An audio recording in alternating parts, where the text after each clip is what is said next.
Hi everybody, thanks again for joining me for another of my live sessions, and today I want to talk to you guys about pregnancy and exercise. It was a question just asked to me recently about can I exercise when I'm pregnant, when do I start, and what's the best exercises to do. So I guess it's a great topic to talk about, especially since it's post-Valentine's.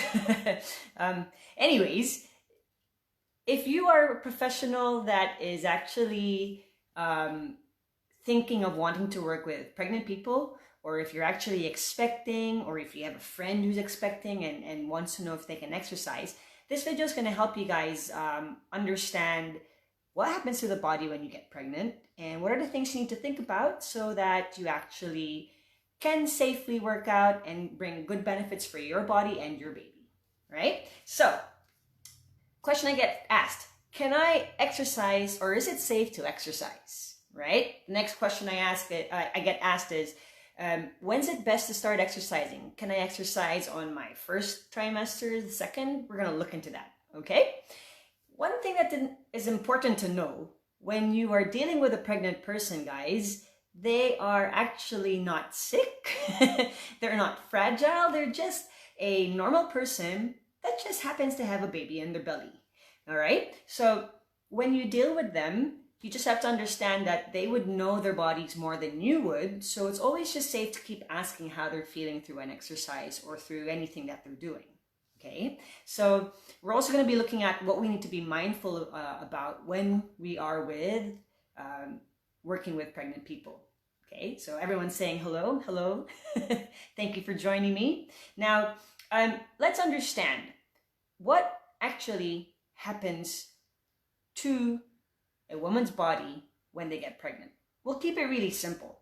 Now, obviously there's going to be physical changes. When I say physical changes, across the 9 months that they're pregnant, they're actually going to start changing their weight because the baby will be gaining weight. They're also going to be changing in size. So what that basically does to the body is it puts an extra demand on the mom-to-be's balance because of center of gravity. It's also going to put demand on the mom's breathing. Why? Because she's now breathing for two, okay? And it also puts demand on the circulation that happens through the body in terms of the blood.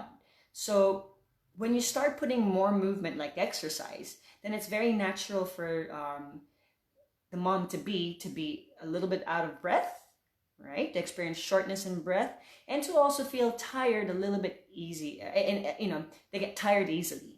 Okay, so these are things that we just need to know physically. Now, inside the body, the hormones start changing as well. And there's one particular hormone that actually gets elevated in the body, and it's called relaxin. So if you haven't heard of it before, relaxin is a hormone that actually helps the joints be a bit more flexible. Now, when a woman gets pregnant, relaxin is released into the body more in preparation for childbirth, right? So even if she's just in her first trimester, relaxin is already in the body. So guess what? They're more flexible. So it's very tempting to make your clients stretch more, do things more because they seem to have bigger range of motion. But you need to be very careful about this because this can actually, if not taken care of or watched, it can lead to injury as well. Okay.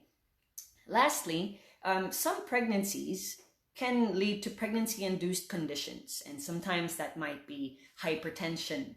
It might be pregnancy-induced diabetes, right? So things that they've never had before could be happening during the pregnancy. Now, if this is your first pregnancy, you might be experiencing these things.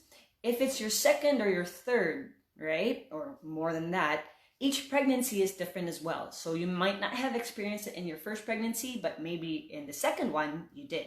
Why? Because again, the body is forever changing and probably the environment has changed and the factors around you is also changing, okay? So just know that if you're pregnant or if you are working with a pregnant client, there's gonna be good days and there's gonna be bad days. And it's just a matter of knowing how to deal with those days, okay? Right. So now that we kind of understand what happens to a woman's body when she gets pregnant and the things we need to be mindful of, let's start to think then. When then is the best time for them to start exercising? Okay, so before anything else, it's always very important to get a doctor's clearance, right? No matter how healthy the person is, a doctor's clearance is needed just to make sure that everything is a-okay inside the body. Okay, so once you've gotten that doctor's clearance, there's another two things you need to think about. Number one, has the mom-to-be been exercising prior to getting pregnant, sorry, or is she currently exercising already? Okay, so I remember I had friends who are group exercise instructors who were teaching classes and moving around like crazy as if they weren't pregnant and giving birth the next day.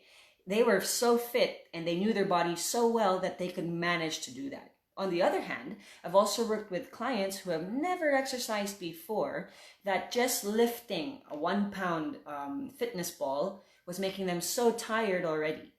So you need to understand, guys, that you can't expect to say, oh, I haven't been working out, but they say work out when I'm pregnant, so let me exercise. You need to ease yourself into exercise. Pregnant or not pregnant, if you haven't been exercising before, you obviously need to ease yourself into the exercise. If you have been exercising prior to getting pregnant, you will just have to kind of change your routine to bring down the intensity, right? And technically, we're going to go through that as well. So, benefits of exercising when you're pregnant is you get to reduce the amount of weight gain you actually get during pregnancy. So, in other words, you still stay within a healthy weight, right? You also have lesser back issues. Why? Because your muscles are stronger, your core is stronger, your sense of balance and moving with your body is better, so that there's no pressure on the back. Okay? At the same time, these exercises get to help you prepare for childbirth as well, right? So the strength and the stamina that you could get can help you for your childbirth.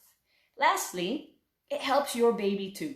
So the baby inside you gets a healthier start when you give birth. It means that the baby has a healthy weight most of the time when they come out into the world as well, right? So really great benefits as to why we should be exercising. But again, please remember, get a doctor's clearance. Now, you've heard of first trimester, second trimester, third trimester, right? Don't get scared. Actually, new research is showing that first trimesters, it's okay to work out, especially if they've been working out before getting pregnant. Now, the recommendation though is quite low, 90 minutes to 150 minutes, which means that's roughly an hour and a half to 2.5 hours of exercise throughout the week. Okay, and if you break that down to 3 to 5 sessions a week, that's like 30 minutes of low impact exercise. Now, the first trimester they usually say is quite delicate because yes, there's a lot of things that's changing in the body. So if you are wanting to work out or continue working out in your first trimester, just be more mindful about your energy levels, because this is where your body's starting to adapt to what's happening inside. So you might be getting more tired easily. Okay, so if you're a trainer, don't push your client. It's okay for them to rest and to stop and see how they feel. Okay, remember, the pregnant woman will always know her body more than you would. We can only recommend and suggest. Okay, now on the second and third trimester, you can start introducing still more low impact exercises and movement. And again, just taking it as it goes, as how you feel, right? Whether you experience morning sickness or not, it's okay to still be exercising as long as you feel good too. Okay, so it used to be a taboo to do anything on the first trimester, but what can we be doing? Walking, because it's low impact. Swimming or anything inside the water is also good because there's lesser impact on the joints, granting that you move well in the water.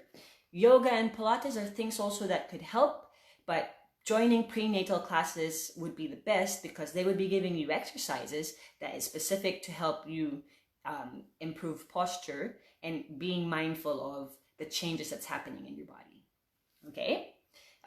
Indoor cycling is another thing that can be done in the first trimester because why? Again, it's low impact, it's well supported, and it's a great way to slowly introduce cardiovascular endurance training to the body. Okay? So when you do all of this, guys, work with a professional. I mean, it is nice to do it at home at some point, or you want to try it on your own, but to be safe and just to make sure you're doing things right, we would suggest that you work with a fitness professional. Now, on the other side of the coin, if you are a fitness professional and someone comes to you saying, I'm pregnant, can you train me? There's two things. One, are you trained and confident to train them? If you are, yes, go ahead. If you're not sure and you don't know what to do, don't. Refer them to someone who can, right? It's better and more professional to do that, to refer them to someone who you know will have better care. And if that's the case, that means it's a chance for you to also start learning how to work with that type of special population. Okay? Now, what are the exercises then that I can be doing if I'm pregnant, or what can I do for my client who's expecting? Okay, so most of the exercises are actually all right for your client to do. Okay, although we just need to be cautious. Of course, at some point, especially in the second and third trimester, when they start getting bigger, you wouldn't want them to be lying down on their belly, neither would you want them lying down on their back. Okay, because at some point the weight of the baby could be pressing on the arteries and all that, could be slowing down the blood flow towards the heart, right? So we just want to avoid that. But you know what? I used to be teaching prenatal reformer Pilates classes to heavily pregnant women, and guess what? I'd say, okay, guys, roll onto your side, so then and slowly sit up so that we can switch over to the other side. And my moms would just be rolling onto their back to go to the other side, and I'm like, wait. You shouldn't be doing that. And they're like, oh no, we feel comfortable this way. So if you're the trainer, remember, they do know their bodies, okay? Now, just be mindful also. When someone's pregnant, they need more oxygen and energy to perform the same exercises they were doing before, which means intensity has to really be pulled back, guys, because they're breathing for 2 now, okay? Next thing, their body again is changing, which means their center of gravity as the belly gets bigger changes. So if the core muscles, or if the muscles are not ready to help support that, that's where the lower back actually starts getting a lot of the stress. So you want to remember, guys, as the body changes, you want to make sure that you're helping support the muscles to actually support that weight that they're getting in the front. Okay? When you give exercises, or when you do exercises, the more stable it is, the better, which is why we recommend low impact, because low impact exercises always means one foot is always on the ground as you're moving, right? You never jump.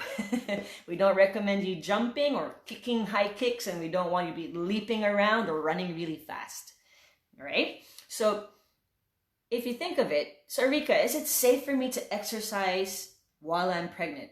Yes, it is, as long as your doctor clears you and say, yep, you're good to go. We would advise that you go with a professional, or you join prenatal classes so that you're guided as well, and that you are given the right options for you. If you've been exercising before you've been pregnant, you can still continue with your regimen, but you may need to pull back in intensity. Let's say if you run 3 to 5 times a week, 5 kilometers or more.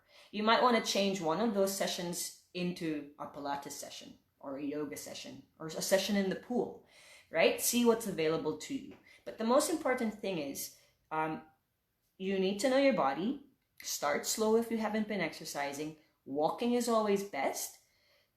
And if the doctor says, stay steady, don't move too much during your first trimester, it's always best to listen to them first, okay? So if I summarize it, guys, yes, you can exercise when you're pregnant. Yes, you can train when you are. Just be mindful. Wear clothing that is light so that you don't feel hot.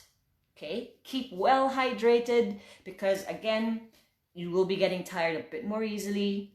Make sure that the positions you choose don't make you twist too much towards a closed leg. So you want to open twist rather. You want to make sure also that you don't lie down on your belly or in your back, especially when you're bigger as well. And more rest, guys. So if you're a trainer, if you're a group exercise instructor that works with pregnant women, remember to just ask how are they feeling, and don't feel bad if they stop, because remember, they know their body more, and if they stop, they're probably just catching their breath and trying to get ready again. So I hope this encourages you guys to just keep moving and to choose the right exercises for you. In my next video, I'm going to be talking about what's the best exercises to do after you've given birth, right? When you want to lose that baby weight you've gained. So join me again, and I'll see you guys soon. Thanks for watching, everybody. Bye.